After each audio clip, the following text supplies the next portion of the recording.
Emergency নাকি তত্ত্বাবধায়ক সরকার নাকি হাসিনার নির্বাসিত সরকার এবং গৃহযুদ্ধ, এই সব কয়টির সম্ভাবনা নিয়ে জোর আলোচনা চলছে বাংলাদেশে এবং বাংলাদেশের কথা যারা ভাবেন তাদের মধ্যে। ইউনূস চলে যাচ্ছেন এটা এখন প্রায় নিশ্চিত। প্রায় কথাটি এই জন্য বললাম, রাজনীতিতে নিশ্চয়তা বলে কোনো শেষ কথা হয় না। কোটা বিরোধী আন্দোলনের মতো একটা সাধারণ বিষয়ের নির্বিষ আন্দোলন শেখ হাসিনা সরকারের পতন ঘটাবে, এই কথাটি ৫ আগস্টের আগে সেনাপ্রধান ওয়াকারুজ্জামান ছাড়া কয়জন ভাবতে পেরেছিলেন? ওয়াকারুজ্জামান ভাবতে পেরেছিলেন এই কারণে যে হাসিনা বিরোধী ষড়যন্ত্রের বড় শরিক ছিলেন তিনিও, এবং সেনা তার সাংবিধানিক দায়িত্ব পালন করে ওই যে রাইফেল নামিয়ে রাখলো, এই সিদ্ধান্ত ওয়াকারুজ্জামান আগেই নিয়ে রেখেছিলেন। ইউনূসের বিদায় নিশ্চিত, এর মধ্যে প্রায় কথাটি ঠিক এই কারণেই বলেছি। আসলে শাসন, প্রশাসন, অর্থনীতি, দেশের সার্বভৌমত্ব, আন্তর্জাতিক সম্পর্ক, সব ব্যাপারেই এই ইউনূস সরকারের ব্যর্থতা এত গভীর ও ব্যাপক যে আর একটি দিনও এই সরকারের ক্ষমতায় থাকার কথা নয়। আমেরিকার পক্ষভুক্ত ইউরোপীয় সরকারগুলো যারা শেখ হাসিনার সময় শুধু নাক গলানো নয়, সারা শরীর গলিয়ে ছড়ি ঘোরাচ্ছিল বাংলাদেশের রাজনীতিতে, তারা এখন চুপ। আমেরিকায় বাইডেন সাহেবের বিদায়ের পর কিছুদিন একটু কি হয় ভাব চলছিল। ট্রাম্প সাহেবও আদৌ সদয় ছিলেন না ইউনূসের ওপর। এখনো যে তিনি সদয় তা নন, শুধু করিডর নিয়ে, চট্টগ্রাম বন্দর নিয়ে, সেন্ট মার্টিনস আইল্যান্ড নিয়ে ব্ল্যাকমেল করার জন্য ইউনূসকে বহাল রেখেছেন পদে। এর ওপর যেসব শর্ত দিয়ে বাণিজ্য চুক্তি করেছেন বাংলাদেশের সঙ্গে, তার কুফল যে কতটা ভুগতে হবে দেশকে, সেটা যারা সরকারে আসবে ইউনূসের পর তারা হাড়ে হাড়ে টের পাবে। এই মুহূর্তে ইউনূসের কাছ থেকে কিছু পাওয়ার নেই ট্রাম্প সাহেবের, তাই বিদায় ঘণ্টা বাজিয়ে দিয়েছেন। বাংলাদেশের সেনার কাছেও সিগন্যাল পাঠাচ্ছে আমেরিকা। এই যে এনসিপি নেতাদের মাথা থেকে সুরক্ষার ছাতা সরিয়ে নেয়ার নির্দেশ আমেরিকা পাঠালো ওয়াকারুজ্জামানের কাছে, সেটাও কিন্তু একটা বড় সংকেত যে ইউনূস তুমি যাও। আধিকারিক পুষ্টি পায়নি বটে, এবং এসব ব্যাপারে আধিকারিক পুষ্টি হয়ও না, তবু খবর পেয়েছি ইউনূসের বিকল্প মন্ত্রিসভা গঠনের জন্য প্রয়োজনীয় ব্যবস্থা নিতে নির্দেশ পেয়ে গেছেন ওয়াকার সাহেব। বলা বাহুল্য, নির্দেশ এসেছে ওয়াশিংটনের হোয়াইট হাউস থেকে। যদিও এই প্রস্তাবে কিন্তু প্রাথমিক সায় আছে ভারতেরও। অনেকেই মনে করছেন হয়তো যে ভারত আমেরিকার সম্পর্ক এখন ভালো নয়, নানা বিষয়ে খটাখটি চলছে, এটা মিথ্যে নয়, কিন্তু তাই বলে সম্পর্ক ভাঙেনি বা কাটেনি, এমনকি একটু আঁচড় পর্যন্ত লাগেনি বলে দিলাম। আসলে ট্রাম্পের চাপের কাছে যখন পৃথিবীর একের পর এক দেশ সারেন্ডার করছে, ভারত তখন সারেন্ডার করেনি, তাই দর কষাকষি চলছে কেবল। ভারত আমেরিকার সম্পর্ক আগামী কয়েক মাসের মধ্যে কোন উচ্চতায় পৌঁছয় একবার দেখে নেবেন, কারণ ভারতের যত না দরকার তার থেকে অনেক বেশি দরকার আমেরিকার ভারতকে।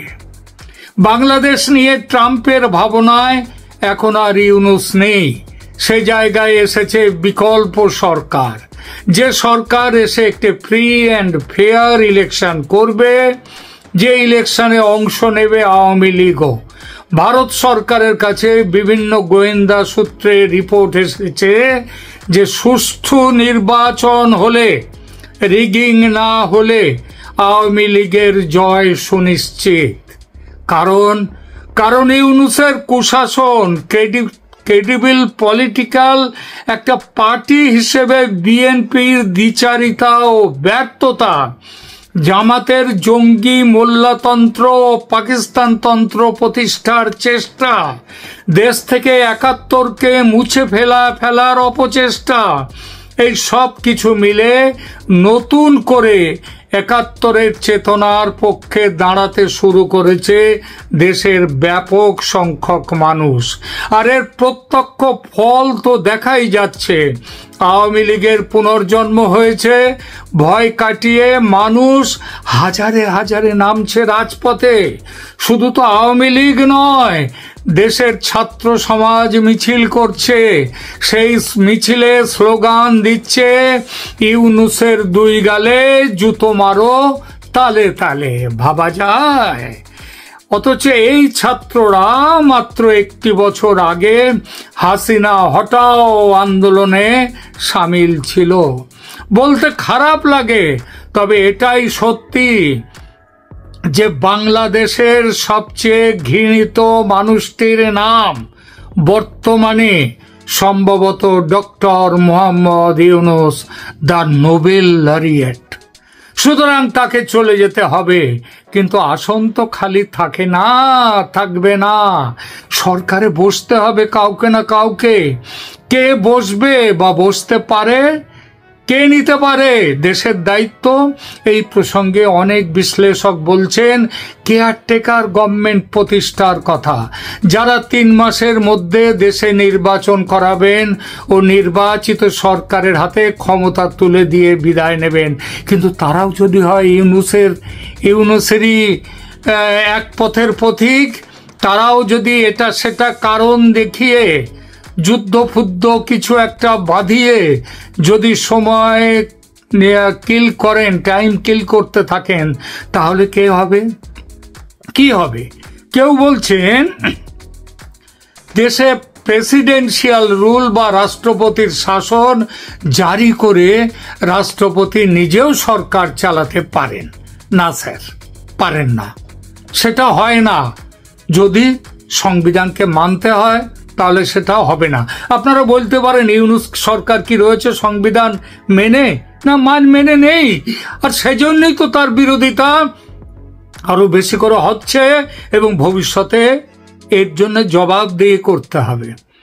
বাংলাদেশের সংবিধানে রাষ্ট্রপতির শাসন, তার থেকে বড় কথা কি জানেন? রাষ্ট্রপতির শাসন জারি করার কোনো ব্যবস্থাই নেই বাংলাদেশের সংবিধানে। ভারতের বিভিন্ন রাজ্যে রাষ্ট্রপতির শাসন হতে পারে, কিন্তু কেন্দ্রে কখনো রাষ্ট্রপতির শাসন ভারতেও হতে পারে না। এটা একই অবস্থা বাংলাদেশও। তৃতীয় যে সরকার গঠনের সম্ভাবনা, সেটি হলো ন্যাশনাল ইমার্জেন্সি ঘোষণা করে দেশ চালানো, সরকার চালানো। বাংলাদেশের সংবিধানের ৯-এ ধারায় রাষ্ট্রপতিকে ক্ষমতা দেয়া হয়েছে দেশে ইমার্জেন্সি বা জরুরি অবস্থা ঘোষণার।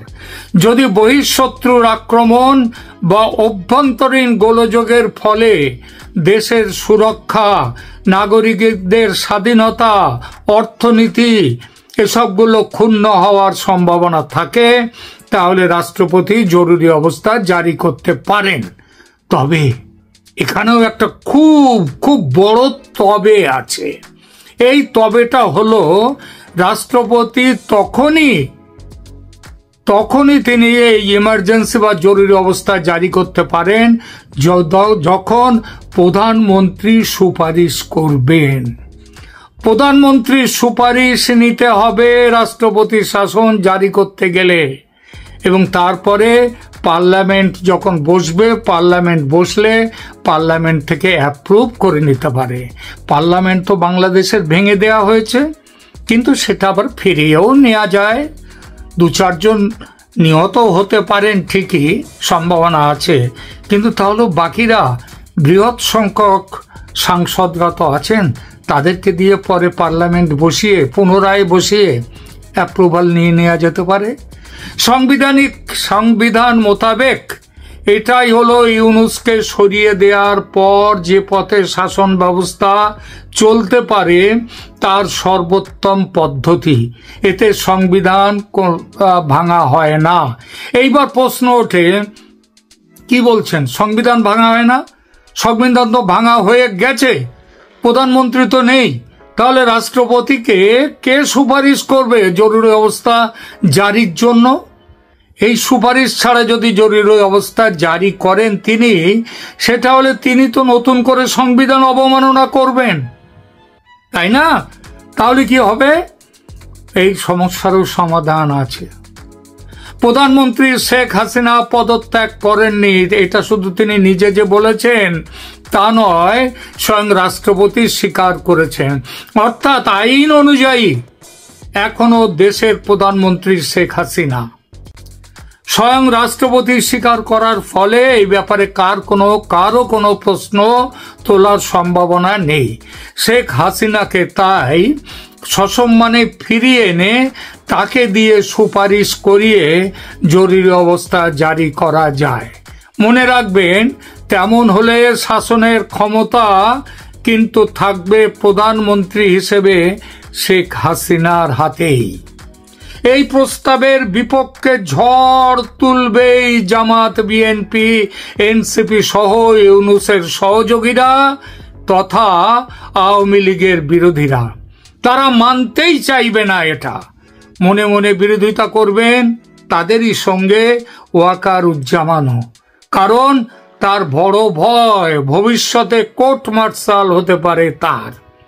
ভারত খুব চেষ্টা করছে শেখ হাসিনাকে এভাবে ক্ষমতায় নিয়ে এসে ঢাকায় ফেরত পাঠাতে। এজন্য ট্রাম্প প্রশাসনের ওপরও চাপ সৃষ্টি করছে ভারত।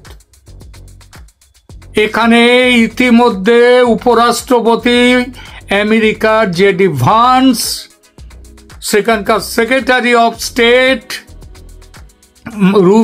মার্কো রুবিও এবং তুলসি গ্যাবার্ড, তাদের সঙ্গে এই সমস্ত ব্যাপার নিয়ে স্বয়ং ভারতের পররাষ্ট্রমন্ত্রী এস জয়শঙ্কর এবং ভারতের national security adviser Ajit Doval তাদের সঙ্গে কথাবার্তা শুরু করে দিয়েছেন।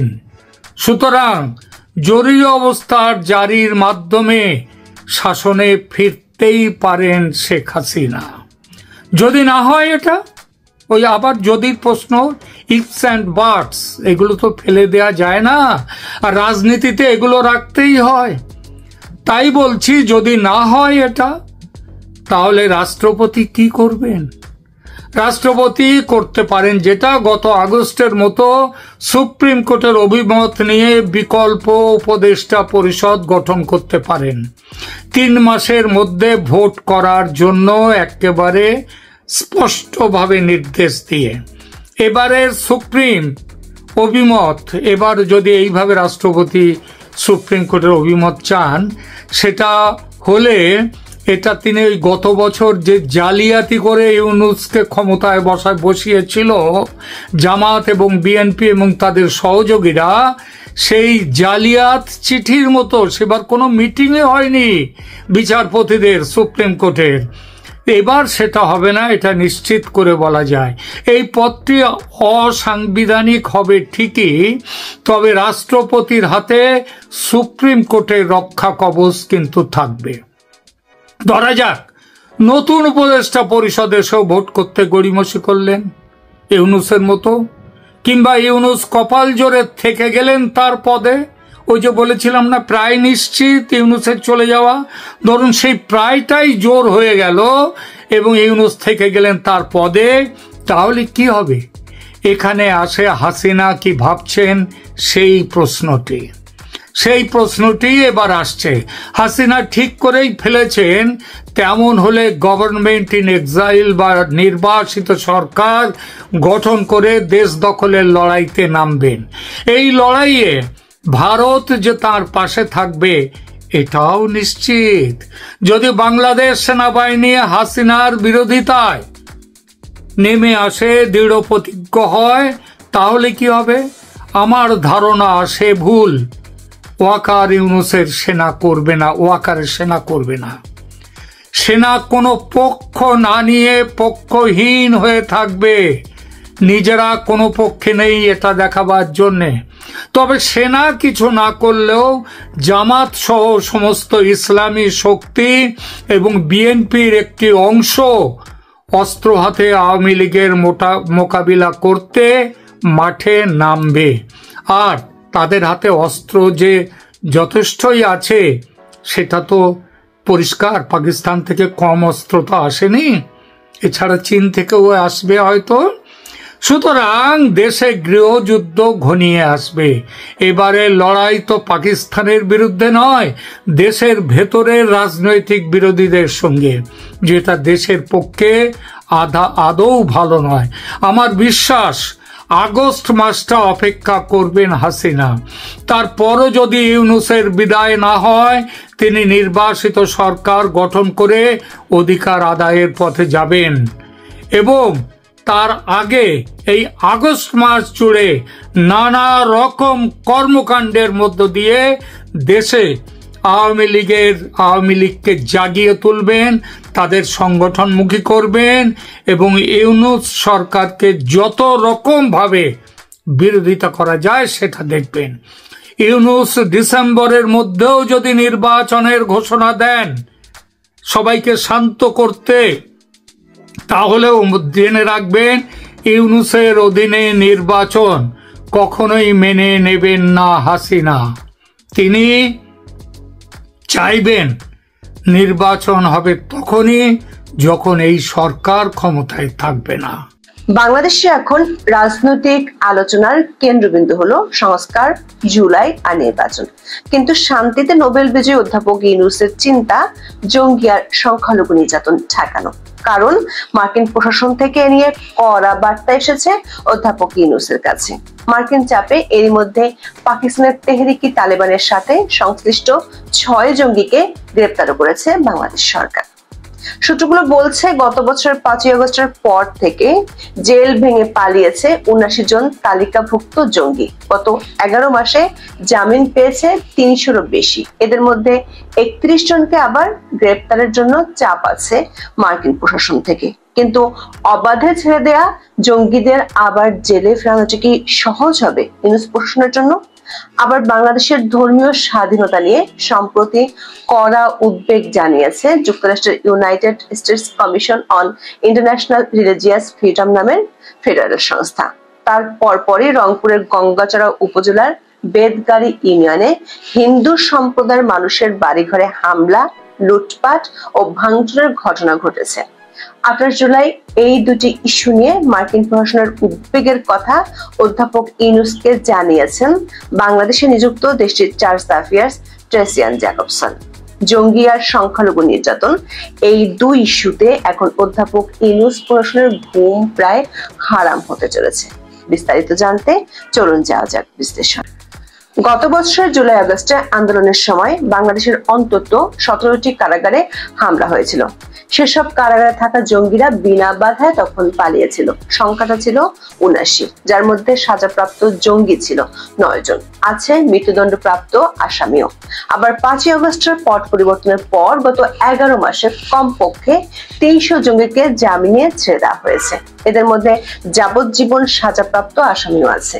মালয়েশিয়ান পুলিশ দেশটিতে সম্প্রতি 35 বাংলাদেশিকে গ্রেপ্তার করেছে, যাদের সাথে আন্তর্জাতিক জঙ্গি গোষ্ঠী IS এর লিঙ্ক আছে। গত 10 জুলাই স্বরাষ্ট্র উপদেষ্টার সঙ্গে তার দপ্তরে বৈঠক করেন মার্কিন দূতাবাসের সেকেন্ড ইন কমান্ড মেগান বোল্ডেন। সূত্রগুলো বলছে বেশ কিছু জঙ্গির নাম দাম দিয়ে তাদেরকে ধরতে বলেছিলেন, কিন্তু স্বরাষ্ট্র উপদেষ্টা জাহাঙ্গীর আলম চৌধুরী আর GMP কমিশনার বাংলাদেশে জঙ্গি দেখছেন না, ধরবেন কিভাবে?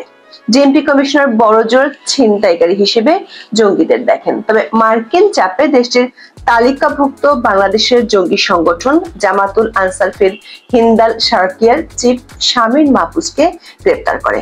14 জুলাই তাকে নারায়ণগঞ্জ থেকে গ্রেপ্তার করা হয়। 2018 সাল থেকে মার্কিন গোয়েন্দা সংস্থাগুলো এই শামীম মাহফুজকে নজরদারিতে রেখেছে। 2014 সাল থেকে এ নিয়ে শামীমকে বাংলাদেশের পুলিশ মোট 4 বার গ্রেপ্তার করলো। এই শামীমের সাথে আবার পার্বত্য চট্টগ্রামের জঙ্গি গোষ্ঠী কুকি চীনের বেশ ভালো সম্পর্ক আছে। সেখানে তার বাহিনী প্রশিক্ষণ নিয়েছে। সাভার থেকে ধরা হয় শামীমের সহযোগী আরো 5 জনকে। গ্রেফতারকৃতরা সবাই পাকিস্তান ভিত্তিক জঙ্গি সংগঠন তেহরিকি তালেবান পাকিস্তান বা টিটিপি এর সঙ্গে সম্পৃক্ত, কিন্তু এদেরকে সুনির্দিষ্ট কোনো মামলায় নয় 54 ধারায় গ্রেপ্তার দেখানো হয়েছে। এর কারণও আছে, মার্কিন প্রশাসনের চাপে শামীমকে গ্রেপ্তার করতে বাধ্য হলেও শামীম ছাত্রাবস্থা থেকে বাংলাদেশের একটি ধর্মভিত্তিক রাজনৈতিক দলের সাথে জড়িত, যে দলটি এখন ডক্টর ইউনূস প্রশাসনের মিত্রদের মধ্যে একটি। দর্শক, যেখানে জঙ্গি নেই বলে দাবি করছে বাংলাদেশের স্বরাষ্ট্র উপদেষ্টা ডিএমপি কমিশনার, সেখানে 26 July counter terrorism and transnational crime unit বা সিটিটিসির একটি টিম ঢাকা থেকে গিয়ে শরীয়তপুরের জামুদার বিশাপুরী এলাকায় হঠাৎ করে অভিযান চালায়। গ্রেপ্তার করে এক শিক্ষার্থীকে। তার কাছ থেকে বোমা বানানোর সরঞ্জামও উদ্ধার করা হয়।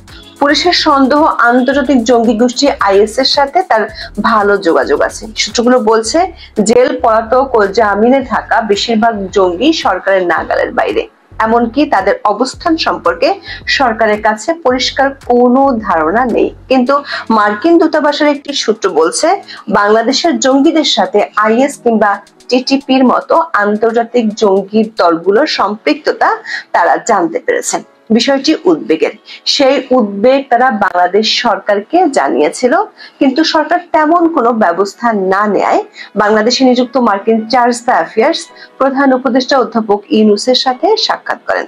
সেখানে আবারও জঙ্গিদের গ্রেপ্তারের জন্য তাগাদা দেওয়া হয়েছে। বিশেষ করে বিগত সরকার আমলে বান্দরবানের রুমা, থানচি ও রাঙ্গামাটি থেকে জঙ্গি সংগঠন জামাতুল আনসার ফিল হিন্দাল সারাকিয়ার 31 জনকে গ্রেপ্তার করা হয়েছিল। গত বছরের 24 সেপ্টেম্বর তাদের জামিন দেওয়া হয়। এই 31 জনের বিষয়ে বাংলাদেশ সরকারের কাছে জানতে চেয়েছে মার্কিন প্রশাসন। সরকারের উপর চাপ এতটাই বাড়ছে যে এবার ডক্টর ইউনূসের দপ্তর থেকে যে বিজ্ঞপ্তি দেওয়া হয়েছে, সেখানে হঠাৎ করে জঙ্গিদের বিরুদ্ধে জিরো টলারেন্সের অ্যাকশন ঘোষণা করা হয়েছে। অথচ এতদিন সরকার ও পুলিশের পক্ষ থেকে বলা হয়েছে জঙ্গি নিয়ে এতদিন যা হয়েছে সেগুলো ছিল নাটক। কিন্তু চার্জ দ্য অ্যাফেয়ার্স এর সাথে বৈঠকের পর অধ্যাপক ইউনূস বলছেন, বাংলাদেশের কোনো সন্ত্রাসী গোষ্ঠীকে কার্যক্রম চালাতে দেয়া হবে না। কিন্তু এর 3 দিন আগেও বোমা বানানোর সরঞ্জাম সহ এক জঙ্গিকে গ্রেপ্তার করা হয়েছে। এদিকে সরকারের শীর্ষ মহল যখন জঙ্গিদের নিয়ে চিন্তিত, তখন পুলিশের বিশেষ শাখা থেকে একটি বিশেষ সতর্কবার্তা জারি নিয়ে দেখা দিয়েছে বিতর্ক। পুলিশের বিশেষ শাখা বা এসবির ওই সতর্কবার্তায় আশঙ্কা করা হয়েছে 29 জুলাই থেকে 8 আগস্ট পর্যন্ত সময়কে কেন্দ্র করে কার্যক্রম নিষিদ্ধ থাকা আওয়ামী লীগের নেতা কর্মীরা নৈরাজ্য সৃষ্টি করতে পারে। তাদের এই ধরনের তৎপরতা ঠেকাতে 7টি নির্দেশনা দেওয়া হয়েছে। তবে পুলিশের আইজি বাহরুল আলম সাংবাদিকদের বলেছেন, 11 দিনের এই বিশেষ সতর্কতার নির্দেশনার বিষয়ে তার কিছুই জানা নেই। শুধু জঙ্গি ইস্যু নয়, সংখ্যালঘুদের উপর নির্যাতনের ইস্যুটিও আবারও বাংলাদেশের অন্তর্বর্তী সরকারের জন্য মাথা ব্যথার কারণ হয়ে দাঁড়িয়েছে। মাত্র কয়েকদিন আগে বাংলাদেশের ধর্মীয় স্বাধীনতা নিয়ে উদ্বেগ জানিয়েছে যুক্তরাষ্ট্রের United states commission on international religious freedom নামের ফেডারেল সংস্থা। জুলাই মাসে নিজেদের ওয়েবসাইটে এই সংক্রান্ত একটি রিপোর্ট প্রকাশ করেছে তারা। সেখানে বাংলাদেশের ধর্মীয় স্বাধীনতা ও সংখ্যালঘু নিরাপত্তা নিয়ে গভীর উদ্বেগ প্রকাশ করা হয়েছে। এর কয়েকদিনের মধ্যে রংপুরের সংখ্যালঘু নির্যাতনের ঘটনা এখন দেশি বিদেশি মিডিয়াতে ভাইরাল। রংপুরের গঙ্গাচড়ায় ধর্মীয় অবমাননার অভিযোগে ঘোষণা দিয়ে হিন্দু সম্প্রদায়ের অন্তত 15টি বাড়িঘরে হামলা ও লুটপাট করা হয়েছে। ঘোষণা শুনে পুলিশ ও সেনাবাহিনী সেখানে গিয়েছিল, কিন্তু সেনাবাহিনী চলে গেলে পুলিশের উপস্থিতিতে চলে হামলা। 5ই আগস্ট রাজনৈতিক পট পরিবর্তনের পর থেকে সংখ্যালঘুদের উপর নিয়মিত বিরতিতে চলে নির্যাতন। এই অভিযোগ অবশ্য মানতে নারাজ অন্তর্বর্তী সরকার। তারা এটাকে দেখছেন প্রেসার গ্রুপের ক্ষোভ হিসেবে। বাংলাদেশ হিন্দু বৌদ্ধ খ্রিস্টান ঐক্য পরিষদ ও সংখ্যালঘু ঐক্য মোর্চা গত 10 জুলাই এক যৌথ সংবাদ সম্মেলনে জানায়, 2024 সালের 4 আগস্ট থেকে 2025 সালের 30 জুন পর্যন্ত গত 11 মাসে সারা দেশে 2442টি সাম্প্রদায়িক হামলা ও সহিংসতার ঘটনা ঘটেছে। চলতি বছরের প্রথম 6 মাসে অর্থাৎ জানুয়ারি থেকে জুন পর্যন্ত এই হামলায় 27 জন নিহত হয়েছে। সূত্রগুলো বলছে, মার্কিন প্রশাসনের পক্ষ থেকে বাংলাদেশের সংখ্যালঘু নির্যাতনের বিষয়ে কড়া উদ্বেগ জানানো হয়েছে। বাংলাদেশকে সতর্ক করে দেওয়া হয়েছে, জঙ্গি ও সংখ্যালঘু নির্যাতন ইস্যুতে যদি বাংলাদেশ সরকার ব্যবস্থা না নেয় তাহলে আন্তর্জাতিক নিষেধাজ্ঞার মুখোমুখিও হতে পারে। অবশ্য অধ্যাপক ইউনূসের পুরো উপদেষ্টা পরিষদে মানবাধিকার কর্মীতে ভরপুর, কিন্তু দেশে মব সন্ত্রাসের জয় জয়কার চললেও তাদের মানবাধিকার বোধ তেমন একটা মাথা চাড়া দিতে দেখা যায় না। এখন দেখার বিষয় মার্কিন সরকারের চাপ কিভাবে সামলান ডক্টর ইউনূস ও তার পরিষদ। এখন এ পর্যন্ত। সবাই ভালো থাকুন, সুস্থ থাকুন, নিরাপদে থাকুন। দেখা হবে আগামী পর্বে।